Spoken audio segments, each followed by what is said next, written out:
Hello, how are you doing, everybody? So I hope that you got value out of my first vlog, and here's another one. I don't know if this is going to be a daily thing, but for now, I just felt the the opportunity to share something with you. So all of that stuff that I was showing you on my window from last night is all good and well, and I've got to be honest. Today was like a bit of a baseball bat between the eyes. Um, One of the things I've really been struggling with is my youngest son. He's an absolute fireball. He's a law unto himself. He's a force of nature that I still can't get my head around. And I've really been working hard to try and figure him out and to try and be the right kind of dad for him. It wasn't easy with my eldest son, Dan. For 7 years I was a single parent, and I struggled along unconscious. And I had all the tools of an unconscious parent. I used to give him hidings. Sometimes I would beat him. I'm not proud of that, but it's a tool that I had back then, and now I'm conscious, and I don't do that anymore. I've had conversations with Dan and apologized to him for all of that stuff from the past, and thankfully he's he's a bigger man than me. But with Alessandro, I just don't know what to do with him.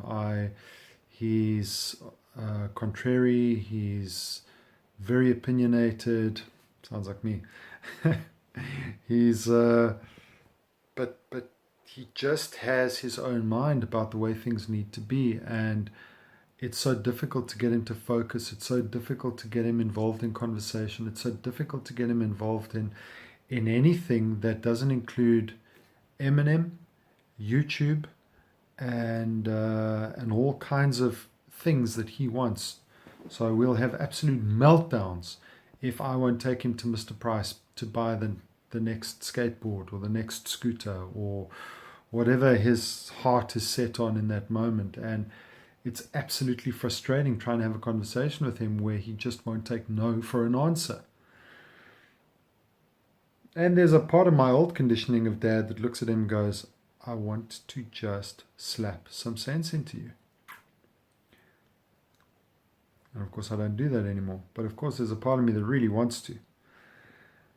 And it's been a really, really tough couple of months. The last few months we really not gelled. Certainly the last 2 months we've really not found each other.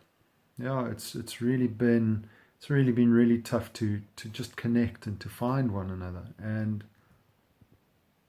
I recently laid down the law. I said to him, when you come home to our house, the rule is no iPad and no cell phone.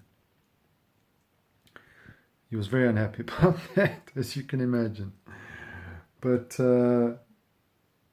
what I find is that it seems to poison his perspective, his attitude so much that this just became a really not negotiable for me. So it's part of my incorruptibility.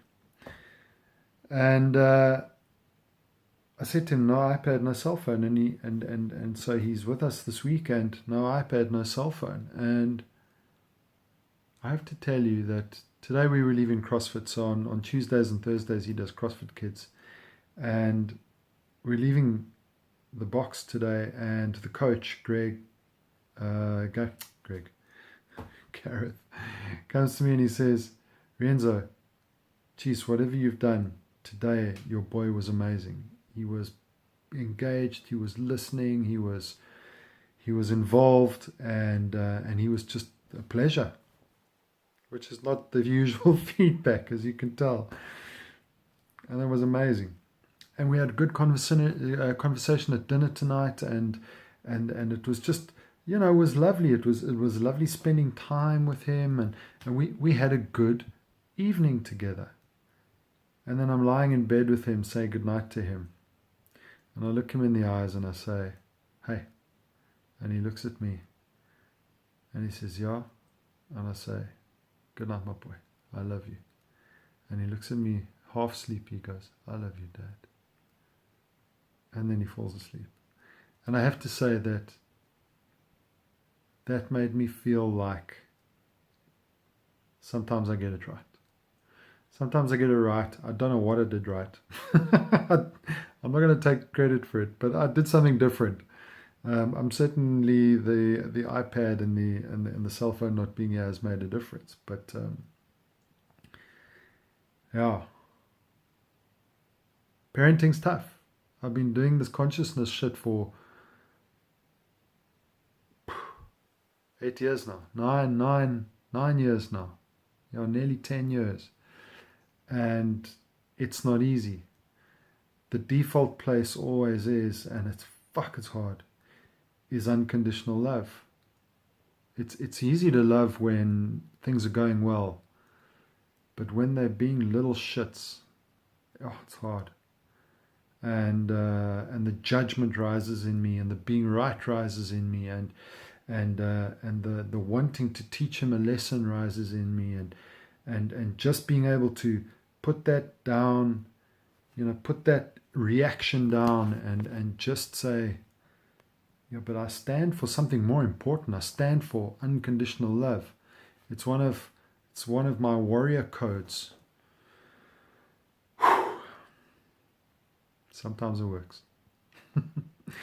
And sometimes my son looks me in the eye and he says, I love you, Dad. So I just wanted to share that with you. So suddenly today, I'm looking forward to tomorrow. Have a good night. Sending you lots of love.